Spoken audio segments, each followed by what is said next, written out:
As election campaigns go on full swing, poll watchdog is calling on President Duterte to make public the shortlisted candidates for 3 key Comelec positions. Let's bring in now Eric Alvia of the National Citizens Movement for Free Elections, or NAMFREL. Thank you so much for joining us, Eric. The Comelec's chairperson and 2 commissioner positions remain vacant. In your view, how soon should the president make these appointments? Well, I guess since we have less than 3 months left before the elections, he should have done that immediately when the 2 commissioners and 1 chairman retired last February too. So, Eric, are you aware if there's any shortlist on the table for President Duterte to decide on these 3 positions? Yes, well, we were made aware that the president has already a short list of nominees and candidates to be chosen from for the positions that are vacant. So could you tell us who are on this short list?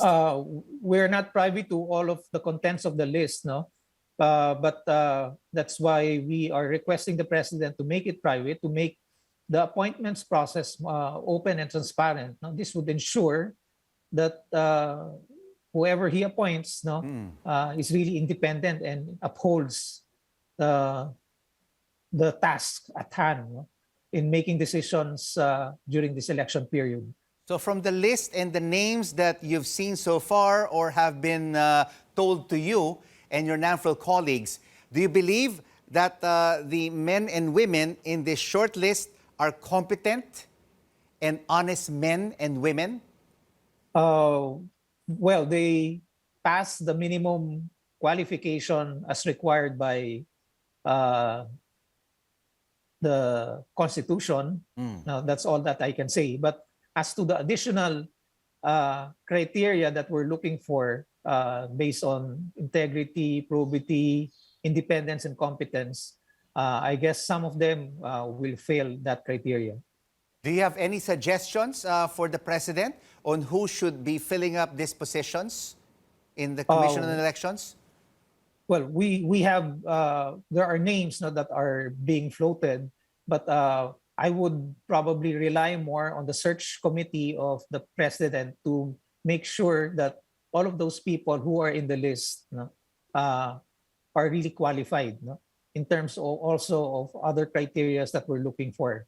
We just don't have to rely on the minimum criteria set by the Constitution. But what we're telling the president is that if ever he's going to make an appointment, this should include those 4 criteria that I mentioned. So why do you think the president is taking his sweet time to make these 3 Comelec appointments? I guess there's no urgency on his part right now because the Comelec can function with 4 commissioners right now. But as we approach election day and as we probably are beset with a lot of issues related to the conduct of the elections, the 3 additional commissioners are very important in making the decisions. The more people who can make decisions in the commission, the better for us. If the National Movement for Free Elections does not agree with President Duterte's 3 appointments to the vacant positions in the Comelec, will you protest? What we can do is, that's precisely our point, what we can do is share information and also crowdsource that information that the president has right now. There might be some information that he may not be privy to, and the citizens could participate in this process.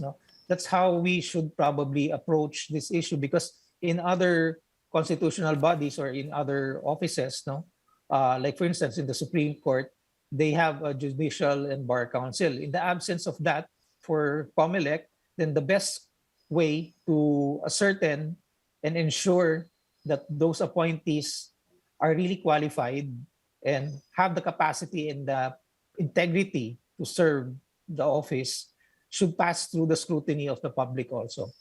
Eric Jude, Alvia, NAMFREL Secretary General, thank you so much for joining us on The Final Word.